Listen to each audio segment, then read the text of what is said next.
G'day, I'm Arran. Hey, I'm Ollie. And welcome to Adair Guitars. In this video, we'll be building and reviewing a guitar from Pitbull Guitars. Let's get stuck into it.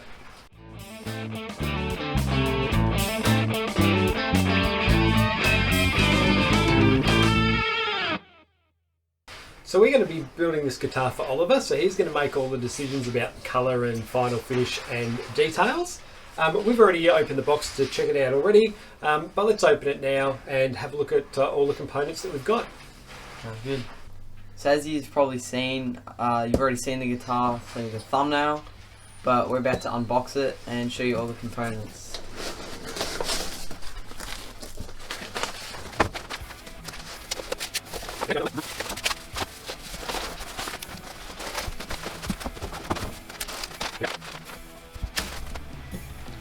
So as you see here, we have the body, and then this paper. Here is the neck, and you can design here or however you want. It's up to you. We got some strings with it, pretty high quality strings. And then here's all the electrical components and all the bits and bobs. Okay, so here's all the components that we've got as well. What we have done with these particular LP kits, you can upgrade the tuners, so we decided to do that. So we've upgraded to the Grover 406C mini locking rotomatic tuners. Now on the note, it's actually back ordered, so we don't have those at the moment. So the tuners that we do have are just the stock ones that come with it. And what we also decided to do was upgrade the nut, so rather than just the plastic nut, you can upgrade to a bone nut, which was only an extra $7 on top of the kit, so that was well worth doing. And the tuners were Australian dollars, $44.95, and I think they're normally about double that to buy them separately. So over time we may upgrade all of the components, the pickups as well, but for this assembly it will basically be made as the kit. But with the newer tuners, we'll let you know when they arrive, and with the bone nut as well.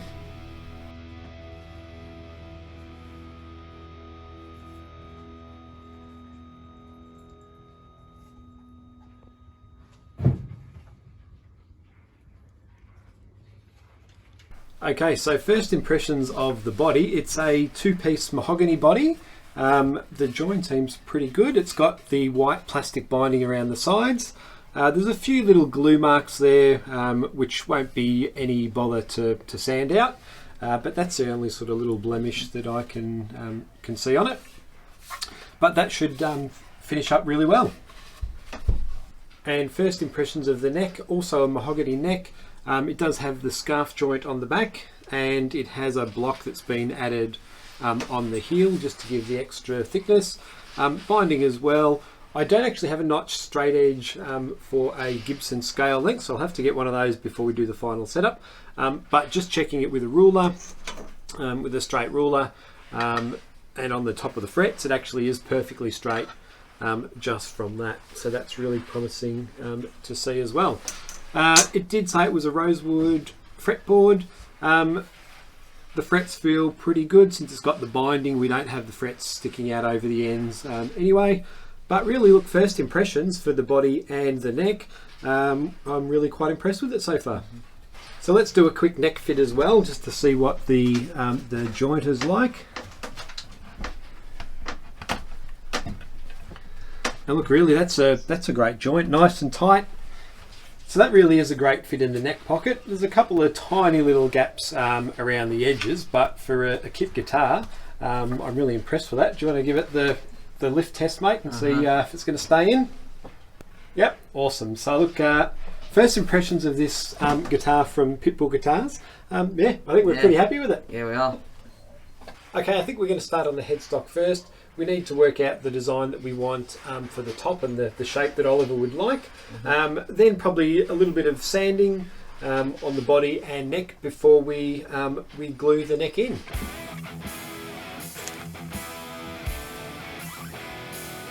Does that look good up that end?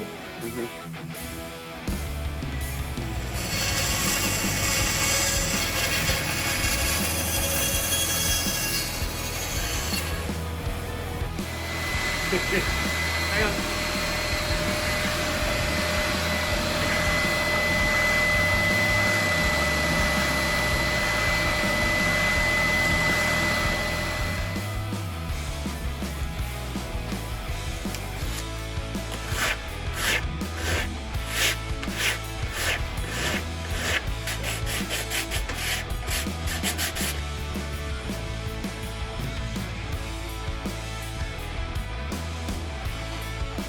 Alright, now that we've got the headstock shape cut out properly, it's time to do a bit of sanding. Then we're going to glue the neck in, and then after that we'll finish sanding to the level that we want before applying the finish. So there's a few scratches around the edges that we've got to get rid of, a few glue marks. So we'll sand it all to 220 grit across the neck and the body, then glue the neck in. After that's dry, clean up the neck joint a little bit. And then yeah, fine sand it till probably about 320 before we do the finish. Sounds good. Ready for some sanding? Yep. You're happy to do all that? And I can go and make a cup of tea? Yeah, I'll do that. Alright, done. Let's do it.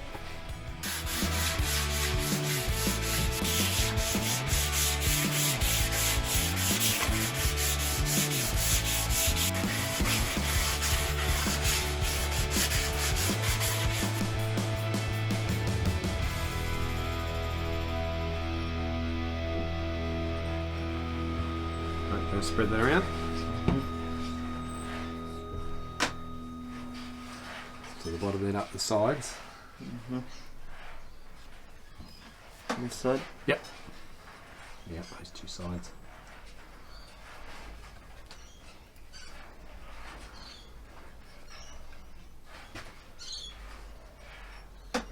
Spread it around, then we'll put a bit more if we need. So we just glued our neck in and we realised we forgot to start recording. So it's unfortunate, but here's the neck at the moment. So we've glued it in, pressed it down. We've got tape along the side to protect the body from too much glue coming out. So we've just got to make sure it's in the right spot and then clamp it down. Right, we've got a radius block, which is the same radius as the fretboard. So if we put that on top, it'll be the right shape. And then we get the clamp.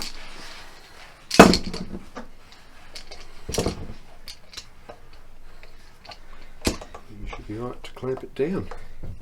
Okay, do you want to clamp it down? Let's give that a turn. Not too much. That's it. Yep. Let me see. That should be pretty good. Alright, now we just wait for it to dry. Sounds good. We ended up changing it to 2 clamps so it has even pressure at the back and the front. Alright, so the neck's all glued in now, and off camera I've sanded the guitar to 320 grit all over the front and back. So now it's time to get the guitar prepared to do the spray finish on the top. A little while ago, Driftwood Guitars did a video series on how to do a spray finish, and since I haven't done one before, that's pretty much the process that I'm going to follow.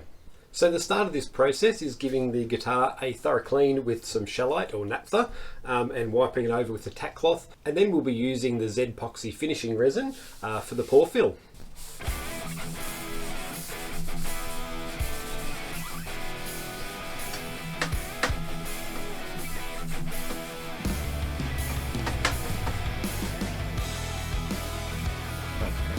Yep, let's give it a spread.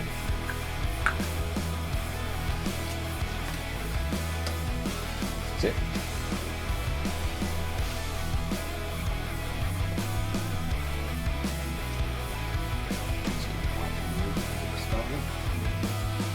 That's it.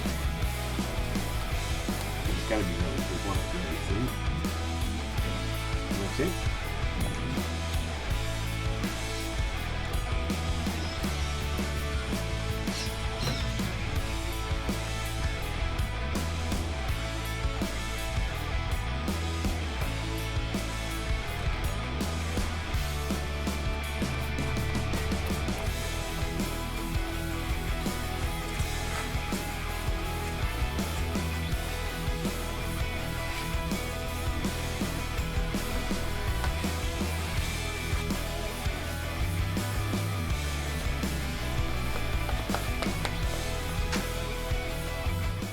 There's that. Is that it? We've covered the whole surface. Yeah. So now what we'll do, everything's covered.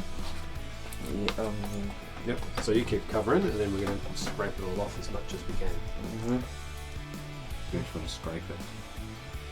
Do it like full length.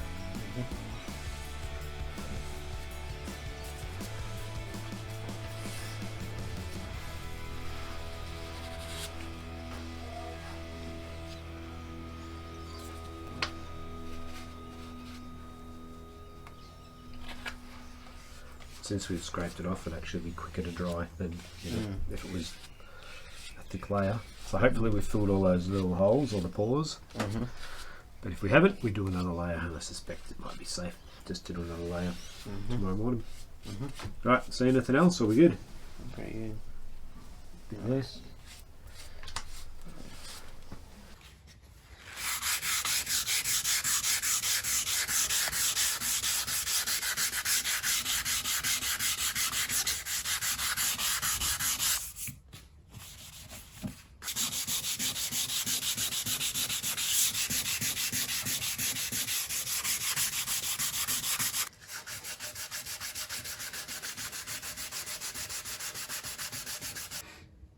Alright, so we've done the pore fill now. We actually ended up doing 2 coats of the Z-Epoxy, and now it's been sanded back, ready to go. And you'll also notice we're in a different setup now. I've been slowly moving everything from the shed into the garage. It's been about a month, I think, since we did the last bit. So yeah, from now on we'll see how this space goes. So we're going to change the order of things a little bit. Initially we were going to do the spray finish on the top first. But I've actually decided that we'll do the back and the sides and the neck first. We'll be using a wipe-on poly for that, and that'll mean that it'll all be basically sealed and finished, and then it will just be the top to go. So we'll be able to tape up the sides without sort of leaving marks and things like that in the raw wood. All right, ready to do it? Yep. Okay, let's go. I like the colour. Yeah, it'll look good, just the natural. With the gold edge, it looked great. The natural mahogany. How long does it take to like dry? 6 hours between coats. Okay. So we'll get How 2 on today. Do the other side. Hey? How are you going to do the other side of the guitar? We just have to hold it up. Okay. Yeah, the first few coats it'll sink in, like it won't look shiny for a while. Yeah. There we go. We'll just. How did you manage not to get it in the white part? I've done it before, and it is getting a little bit on the binding, but we'll you can scrape it off easy, so it's not too bad. You can go back and sort of wipe it off. You just got me a bit of paper towel.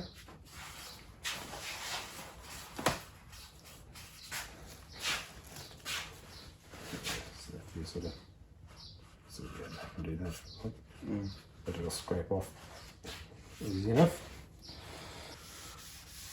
Oh, that looks good. Yeah.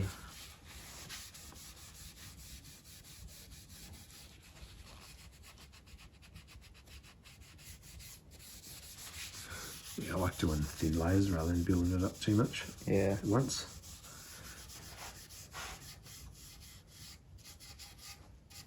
You're doing the headstock too, yeah. The back and the sides, and we'll do the front black, remember. Oh yeah, we are. We'll just have to buy a can of black spray paint from Bunnings. And then I think we might, because it'll be a different type of spray paint, it won't be the nitro like we've got for the top, so we'll probably just have to finish it with something else like this. Actually, we could probably do the wipe on poly or a different type of lacquer or something on the front. Do you reckon the black will look good with the gold? Yeah, well that's the actual one, isn't it? That's the design, the vibe of them, so I think that'll be good. Does this finish not come off when you put like tape around it? No, it shouldn't, which is one of the reasons why we'll do it. Alright, do you want to put some gloves on and you can do the back? Go over it.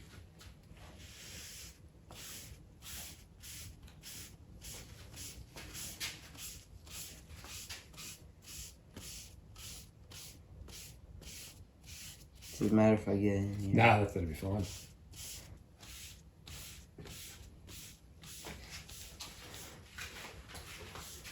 Should I do this? What about this one? No, the inside bit you won't need to do. That'll be covered. I mean, you can if you want. It won't actually make a difference. Like if you get bits on it, it won't matter. Yeah. It's probably it might even be worth doing a coat on it. Just yeah.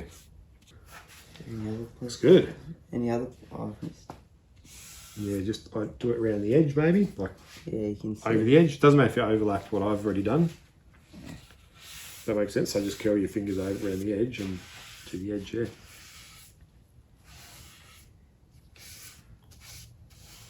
That's it. So what we'll do now, we'll go with the grain. And any like that excess that's sitting on the top we'll get off because that'll take longer to dry. Yeah. If that takes longer to dry, that'll be annoying. And it means you might have like high spots as well, which you then might have to sand off between coats. Yeah. And if we do nice thin coats, we won't have to do any sanding, which will be excellent. You'll just maybe a buff at the end. Yeah, so we're not trying to get it shiny at this stage. You're probably going to need, you know, quite a few coats to get it shiny.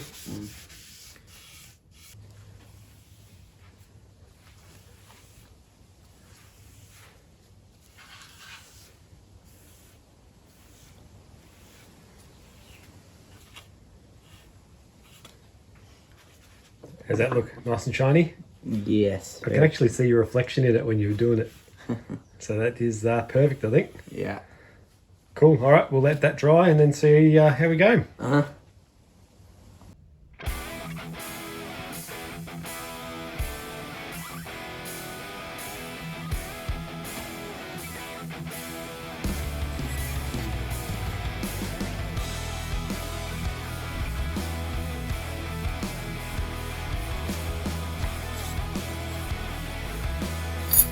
Right, done.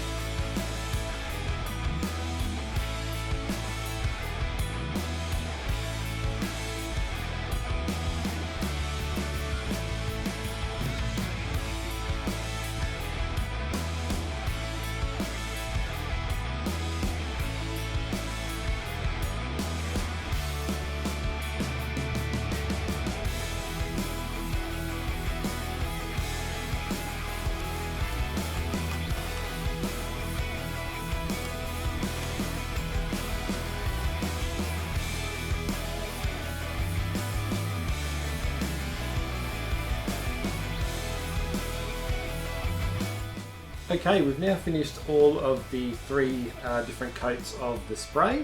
We're going to let it cure and fully harden for a couple of weeks now before we sand and polish and buff and all those kind of things. So I think all we can do now is unwrap it all and see what it looks like with the finish all together.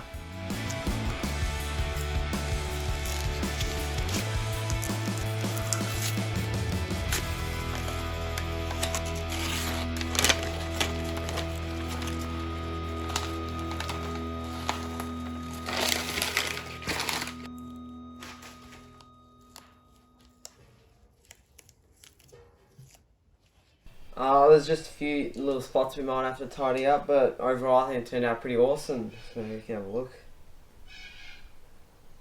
It's the back. And that's the front.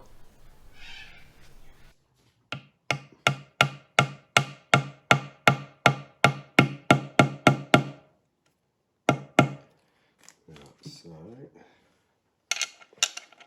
test, do you want to screw that one in there? I'll do this one. And test it with your meter. Yeah, no, I mean, we just make sure it fits on, that the holes are in the right spot. Yeah, perfect. Looks like a harmonica. And that'll hold in once we put the strings on.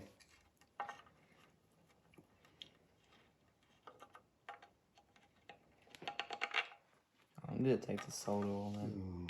Now maybe. Don't think I made any mistakes, but we will find that out in a few hours' time. Yeah. All right,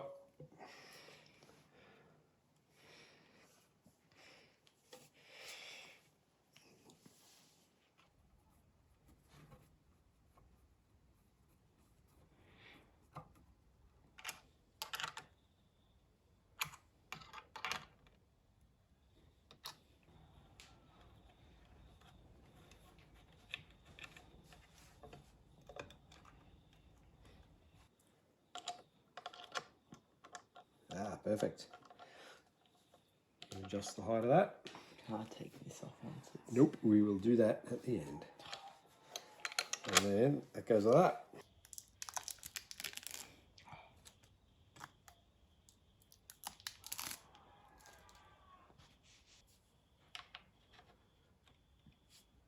Yep, good spot. Nice.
Alright, the guitar's all finished now, so we'll give it a quick review and then we'll hear a demo from Oliver.